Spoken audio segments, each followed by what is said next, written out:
So what I'd be doing here, so this is a blank spreadsheet, right? So what we're going to be doing is building out the baseline for sort of the gym style of membership. Yeah. Chartered accountdads living life in the black. Run through the chaos, never looking back. Real as one mission, leading with heart. In finance and fatherhood, they play every part. Hello and welcome to the Ash, Hubert and Kevin podcast. We are the Accountdads. We are here to help finance professionals and business owners understand their business, understand their finances, and essentially have fun doing so. We've got a bit of an interesting episode today. I don't know if you guys have, obviously the guys at this podcast have kids, but I don't know if the guys listening, you guys have kids. But in kindy, they have a concept. It's called the I do, we do, you do. And so the concept of that is essentially you watch us do something, we can all do it together, and then you do it by yourself. We're not going to get to all do it together, but I'm excited because we're going to dive into budgets and building a budget. But lads, how are we going? How's your, what are we in? Wednesday night looking? All right, busy. Yeah. Thanks for the energy, guys. I've got a question for you, just to break the ice and get your energy flowing. If your kids were in charge of your family's budget for a day, what is the first thing they'd spend it on? Lollies for sure. I was going to say, here's my caveat. Lollies are out of the question. So it has to be something else.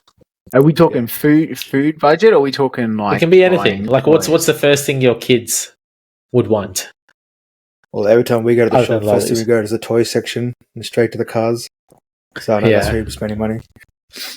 Yeah, cars. Mine would be at the Spider-Man toys area, and if it's for food, it'd be at Sushi Hub.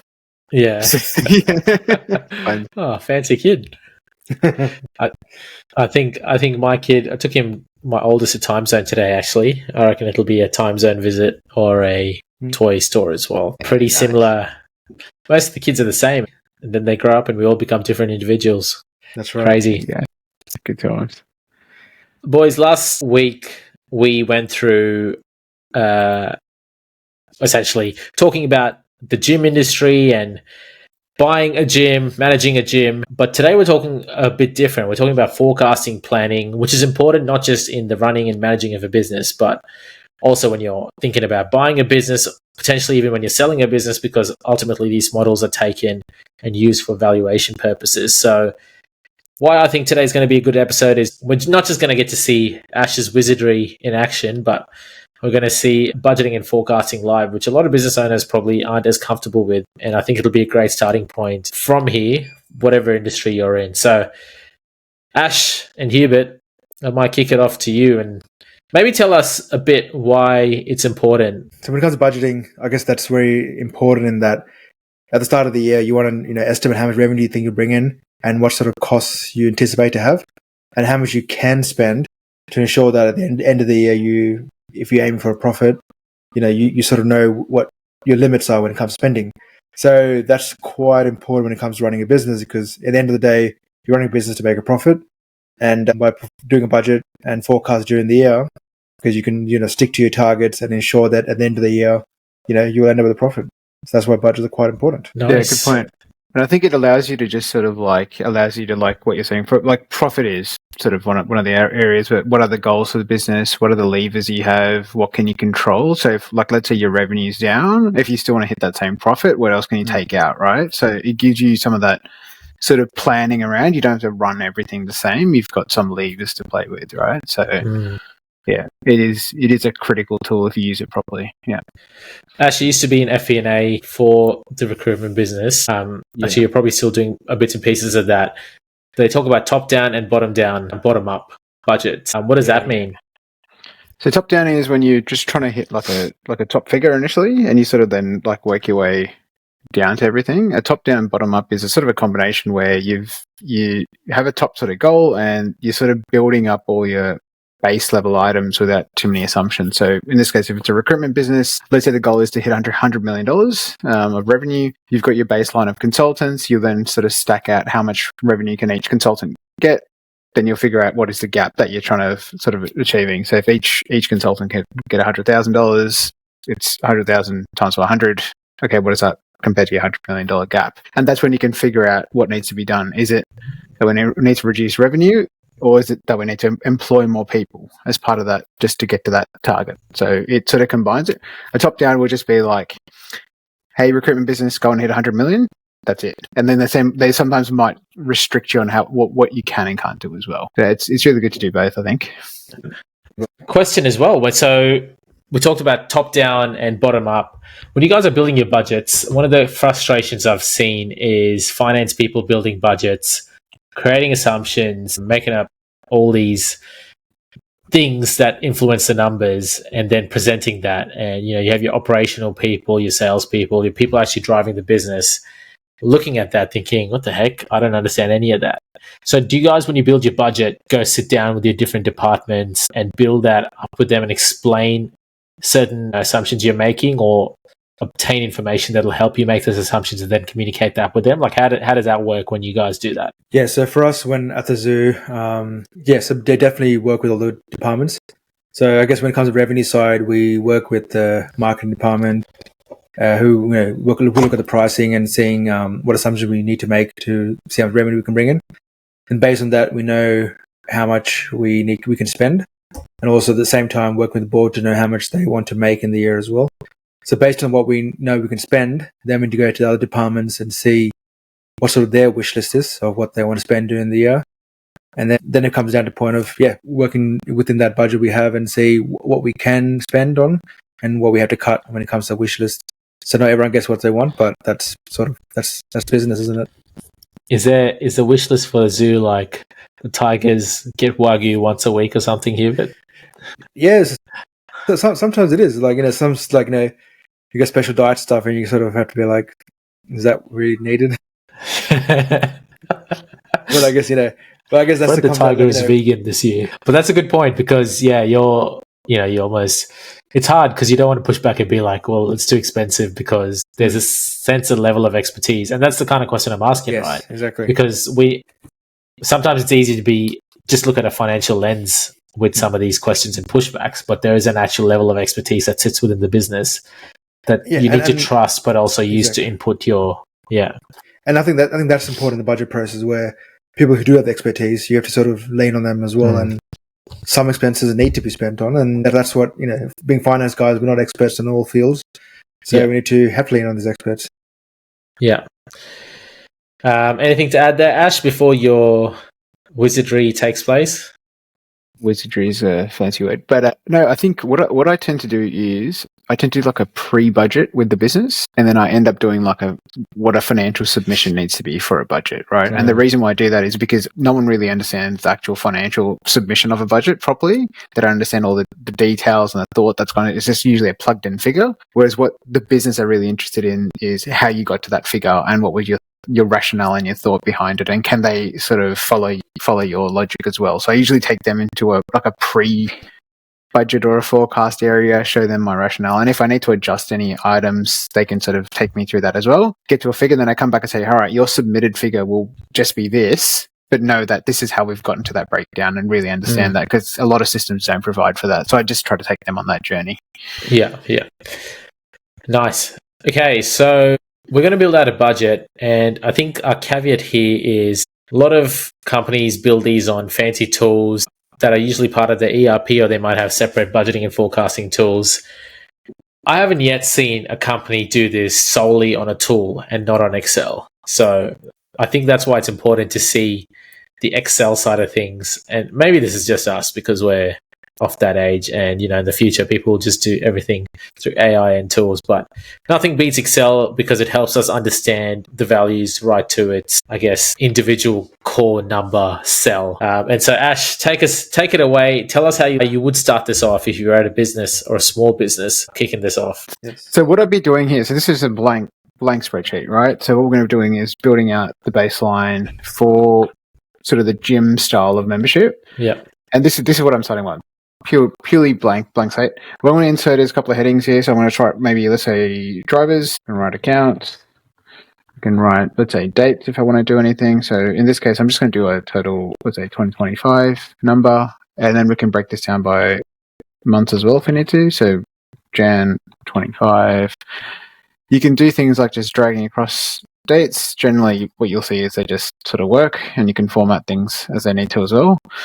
Over here, I'm just going to type in revenue, and let's type in our first category. So the assumption, I think, on the first line was here, just very crudely, was we had $760,000 worth of revenue for the prior year. Yeah. This is just numbers you're making up, Ash. Yeah. We basically on the 2024 the previous thing, previously. Yep. So we had $760,000 worth of revenue from that sort of gym membership. What the assumption was people would be paying $25 a week. Yeah. Times it by 52 weeks in a year. Yeah. So one person would be getting this. So basically, one divided by the other is going to get us to how many members we've got roughly within this book, right? So in this case, right, if we can get a couple of areas, I'm just going to whack this on the side. So we're just going to call this revenue, and let's say for one of the line items, I'm just going to call it gym memberships. So what I can do is here, I can just write a rate per person here. So rates, total numbers, total members. So in this case here, gym memberships is $1,300. I've got currently 580, let's say 585. If nothing changes right now for me, I can just multiply one by the other and I can get to a number.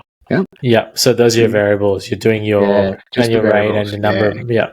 Yeah, exactly right. So annual, this is going to be the annual number.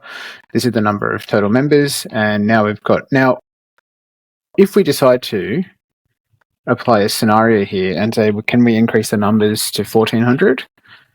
You can see the increase in revenue straight away. Yeah. Right? You can then replicate this down and say, let's say I want to keep the membership the same, and I just want to, so this was here, we're going to increase the fee per person, and let's say we come back and say, I just want to increase the quantity of numbers or for members coming in, and we may come back and say, there'll be a special promotion, let's up the number of members. So now you can see the direct impact of those two variables in isolation, right? So what I call those are scenarios, right? So just going to move this down.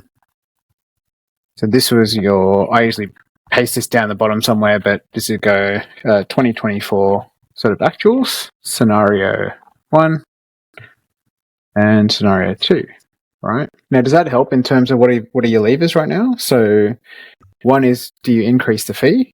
Mm-hmm. Or one is, can you increase the numbers, right? Yeah. Generally speaking, right? Right now, you've got a baseline. Is $1,400 reasonable for an increase compared to $1,300? What does that work out to be? So $1,400, very simply, you're just going to divide that by 52. Yeah. So it's extra that you're sort of talking that $1 per week, right? Like that's the increase you're talking about. So it's not even much. You may come back and say 1,400 is actually warranted, and increasing your fees are also warranted as well. But you're going to have to take some of that. If you increase your fees too much, you might lose some members. Yeah. That's right, and you may lose some members, you may gain some members, but you want to have sort of, this is what we're showing, like sort of net growth, right? Yeah. And the reason why we'd have this detail is you'd be able to show your membership growth in numbers, effectively. And you'd be able to show the attrition, so people who have also left. So then we can start seeing because you don't want to see a spike in membership towards the back quarter, because you wouldn't have gotten that revenue the whole way through the year as well, right? So it's just something to consider here. Have you guys any questions on that so far? No, and so when we're talking about this, we were talking in the last episode as well around cash and accrual accounting.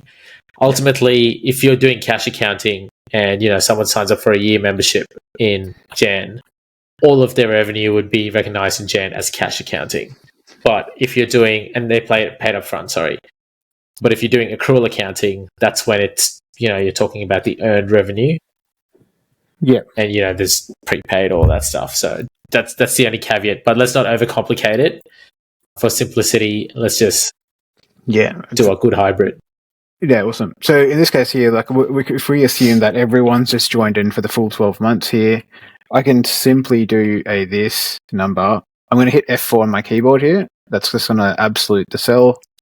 And I'm going to absolute this to call it H. And I'm going to just divide this by 12, right? So this will be my actual split of where the revenue is coming in. Yeah. Right. So here, expanded columns. I'll be expecting to see 63,375 a month come through, and that's going to sum up to the total. Yeah. Right over here.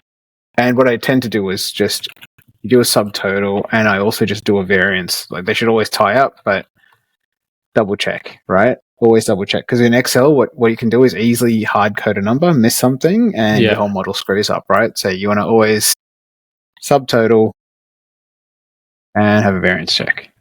Yeah. Hubert, do you sort of run these models as well like this? Yeah, no, I do the exact same thing. Yeah, okay, perfect. Now with this here, like what we're trying to explain with scenario 1, as an example, or scenario even 2, let's muck around with these member numbers. So in this case, let's say it's the 650 member numbers if we're trying to really figure that out. So I'm just going to call this line member numbers, and let's call this, I'm going to call it 3 times. So new, lost, net. So in month 1, we may have 10 new, 0 lost, and it came up to what we start off with a baseline of 585 plus this minus that, right? And you can just run now a simple model of running the prior opening balance and all the way working your way through what that sort of trajectory looks like. Yeah. So around certain times, you may come back and say, all right, there's a New Year's special. We're going to see some increases here. There might be a little end of financial year special. There might be a bit of a Christmas thing, like whatever those periods are that you're expecting those members to come in. And you can sort of forecast where your losses are. What this figure should be is as close to whatever figure you're trying to get to here, where you're trying to address your membership challenges, right? Because that would mean if you're spiking up or down with your member numbers, this isn't going to be consistent anymore. Yeah. This is not going to be flatlined anymore. So let's just run some very, very random examples here. So there's a formula called rand between. So I'm going to go 0 and 10, and I'm just going to work this way down.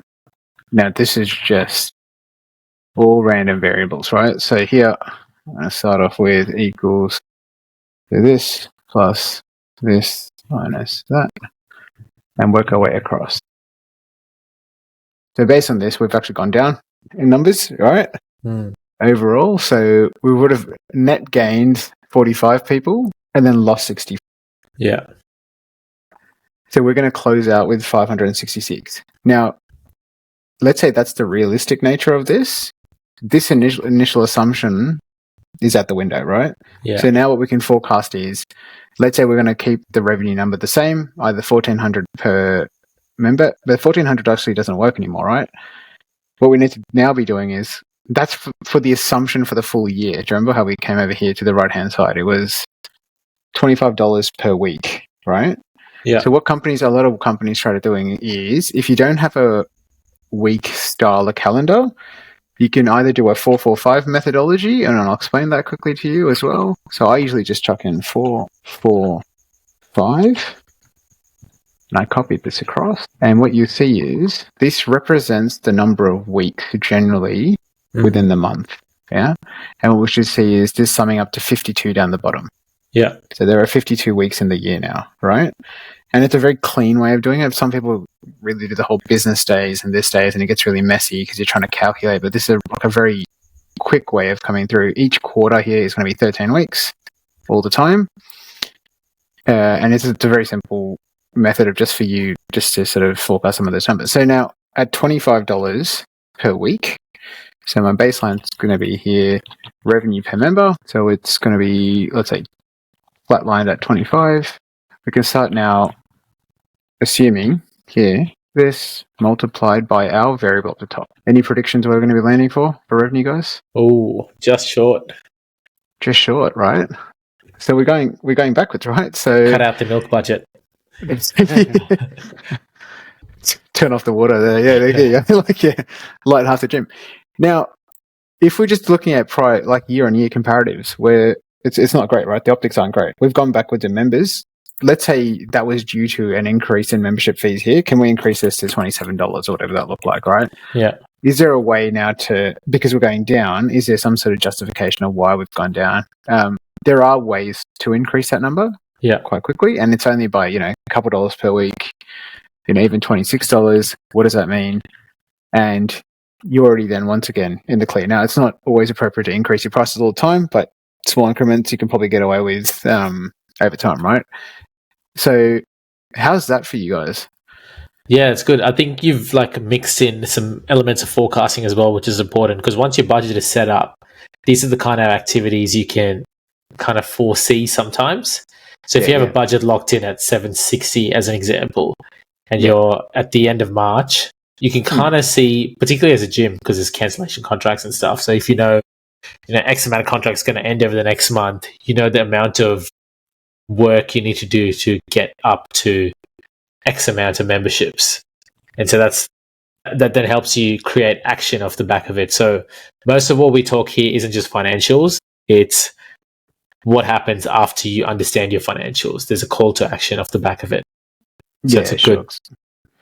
Yeah, and I'll sort of interchange between them as well. So once again, thanks for that. Thanks for that help. So over here we've got that sort of now revenue, like what we're sort of actually expecting. So expectation, and this is where someone like Hubert would then be having that conversation. If this number remained the same and we were tied to a profit figure, usually we get tied to a revenue figure, there'll be some operating expenses and down to a profit figure. If we've already missed one figure, in this case by under $5,000 or roughly around that $5,000 mark, something in the OPEX line will have to have reduced to make sure that the profit number stays the same, right, Hubert? That's the way you'd be doing it, right? So you then have this contingency going. If you're going to miss this, something else has to go to make sure that your ratios still work, right? So, all right.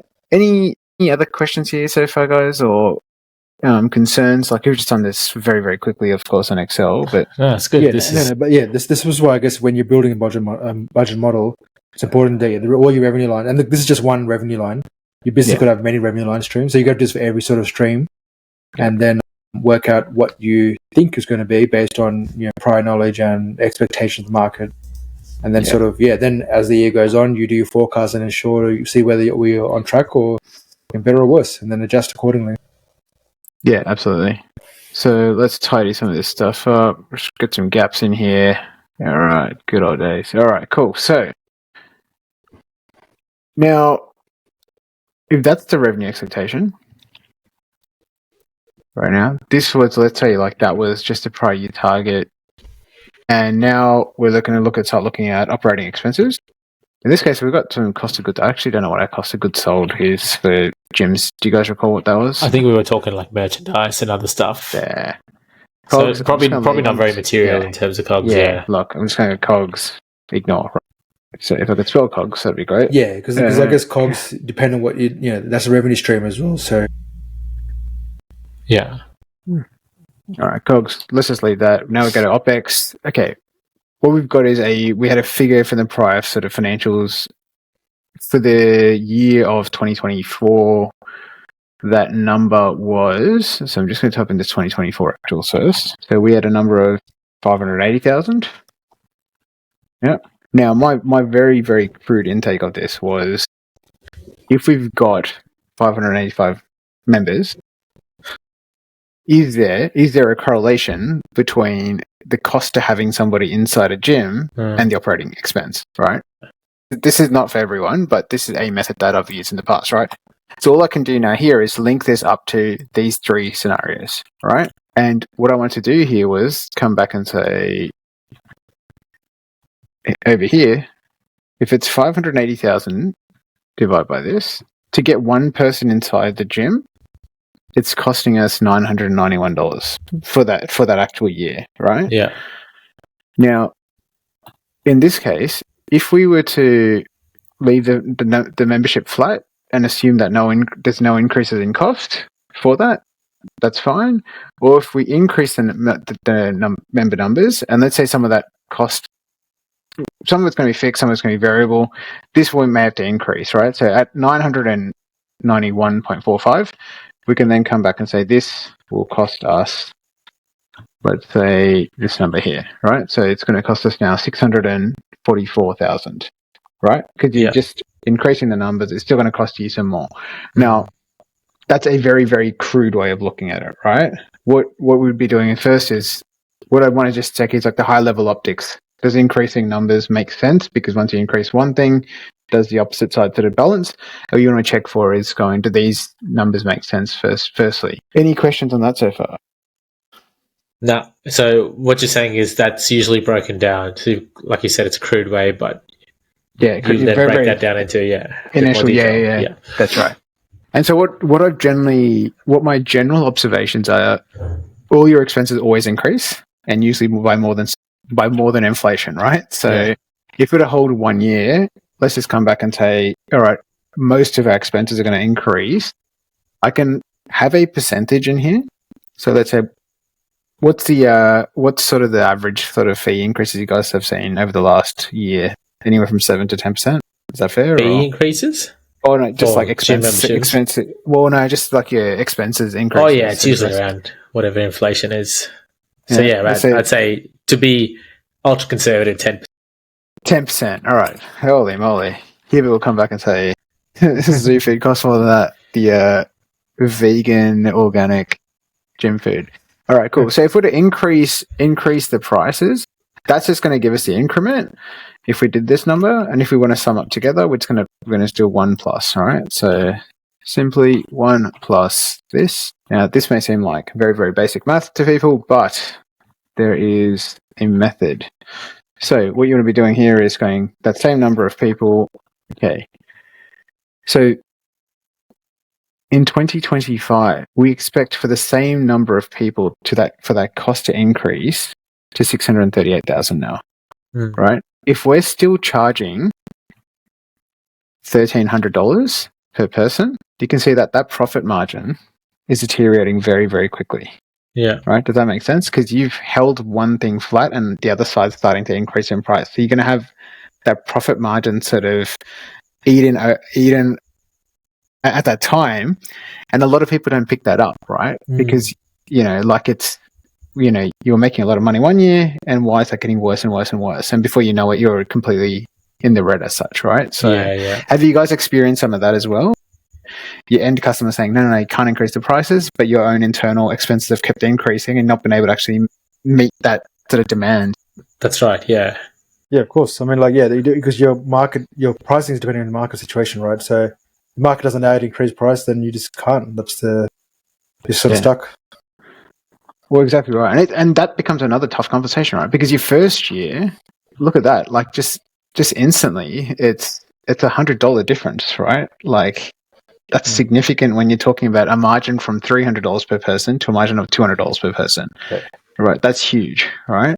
And you've not been able to increase any of your fees. And let's say the fee assumptions, they're due to things like you've got competitors or new gyms opening up or whatever it is, right? Like, you may not always have the right to come back and say, can we massively increase a number? So the initial profit margins for 2024. And then let's come back and say 2025. Increased OPEX. All right.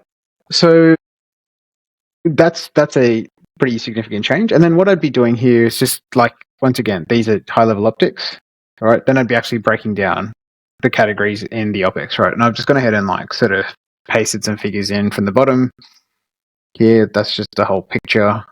What I'd be doing is actually looking at these items, trying to figure out, what we actually need to like itemize out, right? So do we need to budget out for cleaning, consulting, accounting, which ones remain flat, which ones are dependent on increased members? So because we increase our members, should our cleaning numbers change? Yes or no? If the cleaners are already coming to the gym at a prescribed time, does it matter that we've got an extra 50 people? And generally the answer is no, right? Yeah. So you're working out what your variable kind of costs are and what you fix. Exactly right. So let's use maybe a couple of these examples. So let's use cleaning here as an example. Let's use, what's another decent one here? Insurance maybe. Let's walk out to rent. I think your repairs and maintenance are good on as well. Yeah, repairs and maintenance. Yeah. So Is that $1,200? Yeah, but that's Is that when you're looking at it? Yeah, 1,200. Yeah, cool. But Cool. it feels low, but yeah. No, perfect. Perfectly fine. Okay, let's stick to these ones. Okay, 10 minutes. Cool. So I'm going to stick the 2024 numbers in here for now. So let's just quickly do that. So 1 sec. So cleaning, what do we have for cleaning? We had 36.4, 36. Insurance was quite a bit. So it's only 17,000. So 17. Say 250. Rent 240,000. And repairs and maintenance $1,200. Now internally with you guys, can we label these as fixed or variable? So cleaning, do you guys think that's fixed or variable? I'd say I'll say it's fixed. Fixed because you probably get them in every day or something. Yeah, they come like every night after everyone closes. Yeah. And so, Fixed. So our definition of fixed is basically if you increase, member numbers, like number of members, it just remains the same, right? Yeah. So even if you have one person, that's perfect. Right. Insurance, do you think that's going to increase? Is it fixed? How does that work? Do you have to insure per member? Potentially. Because I'm sure it'll be based on attendance as well, so I think that will be a variable one. Yeah. Yep, correct. Yep, that's right. Variable. Yeah, so basically, like anyone that comes inside your premise, they have to be insured, right? So, and the more people you have, the higher your risk is, right? Yeah. So, of course, so we'll expect this to increase. Rent. Will your rent change? That should be fixed. Yeah. Kev? Yeah. Yeah, I think it's fixed, but I think you'll always have when you're renting, it's always those CPI increases, right? So we have to expect whatever's in your rental agreement to have increase, right? So fixed based on like your floor width capacity, right? So and repairs and maintenance. Do you think that's going to increase? Yeah, of course. Based on numbers. I think it's definitely variable. Yeah, absolutely. And with more people in a gym, what that means is your equipment gets used more. And things wear out quicker, right? And so therefore your useful life of something may not not be there. So you're going to have to see some of these expenses. So that's the way I'd be sort of dragging these down. Now, anything that remains fixed, ideally we're sort of sticking through like that same figure all the way through. So in this case here, if it's 36,400, if we're just doing a monthly number here, I'm just going to freeze some panes here. So now I can see very quickly. But over here, we can hard code this out to $3,000 a month. Oh, amateur. So I did not lock this cell. There you go. If it's variable, we can now apply that method of whatever increase we need to. And then we can sort of assume. So in this case, Hubert, what do you reckon? It's going to, let's say it's $1,200 right now. Do you reckon, let's say it goes up, something ridiculous, right? Right? Just because when you're in a gym, first year everything works. When it works well. Yeah. Second year things go. By third, fourth year things are starting to really get worn. Yeah, and that's when you're trying to increase your members, rope snap and everything else, right? So we could then come back and say, if we're trying to do a 500% increase in this, the numbers having to be, it's going to go up to $6,000, right? As an example, right? And this may then come up to, that may be, 0, 0, 0, 3 grand, right? And then right at the end, 2, 1, right? And that's just something you're going to have to load out, or you can flatline it depending on how you guys want to budget, right? Just whenever you have the assumption of when you expect things to break. So that's a way to do that. And with your insurance, generally you get your insurance premium at the beginning or whenever your cycle is, and then you can just sort of flatline that across as well, right? So if it's a monthly premium, you just come back and generally it's pretty clear with your insurance provider. Like when you come back and say, hey, I'm planning to increase my numbers of people, they may just come back and attach that variable increase to your cost, right? So for this case, let's say it's an assumption of 1.25 to 21,000 now. We can just go this, divide this by 12, right? Now, very quickly, you've got an assumption of what are your fixed, your variable heads. You're going to be then dragging this sort of going across. Now, you can do what I call, when we start mucking around with your months, it's something that we call phasing, right? And that's to deal with seasonality, right? So if you think about when there are peaks and troughs in certain items, so we can start dealing with what that looks like. So it does get important, but you've got to really understand what the drivers are for your business, right? So, and then finally, we come down to your profit figure. And your profit will just generally be your revenue minus your expenses, your total expense line. I'm just going to put a subtotal in here, work our way across, and as simple as that. And very crudely, like you've just made $450,000 of the revenue because we've ignored the other 25 lines in your P&L, right? So, but that's the way we'd be starting off a conversation. And the reason why we need to do all this pre-work is to get to a simple budget number. It's after you've done all this work, yeah?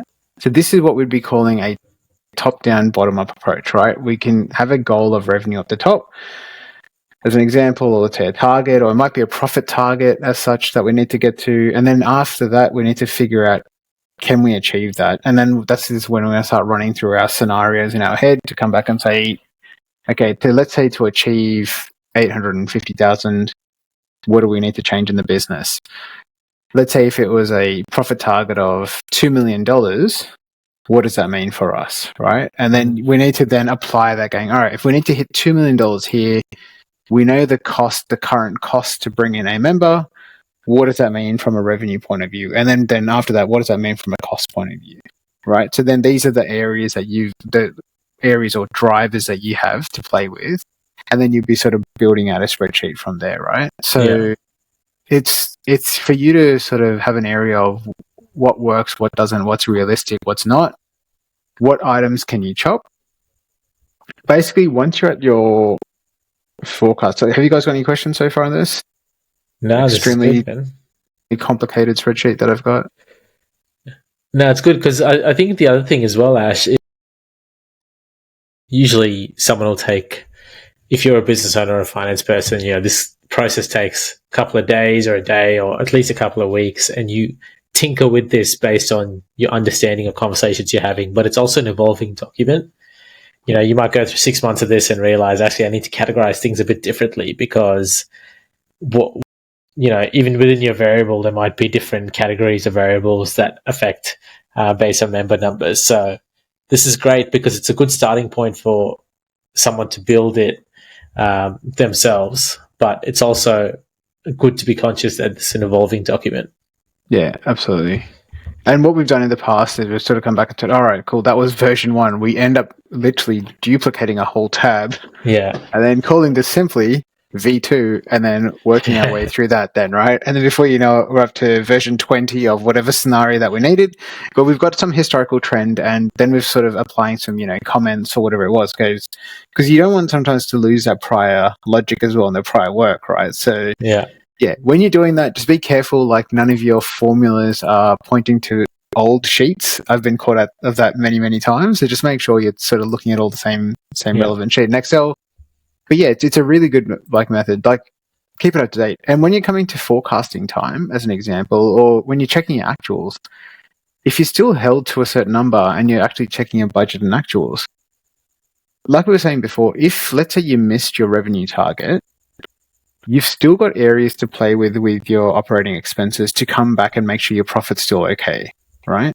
So, and vice versa, let's say you can really tighten up on your OPEX, or let's say OPEX is fine, and your revenue number, you just shot, your profit figure here is quite important. And you got to figure out which levers which ones do you need to have, which ones don't you need to have, right? We've got lines like printing and stationery, we've got, there's other random fees that we come back and say, do we need to have this right now, or can we push it to later, or get a different supplier, or whatever that looks like, right? So there are always other options that we can be doing. So I think that's the introduction to budgets and forecasts, guys.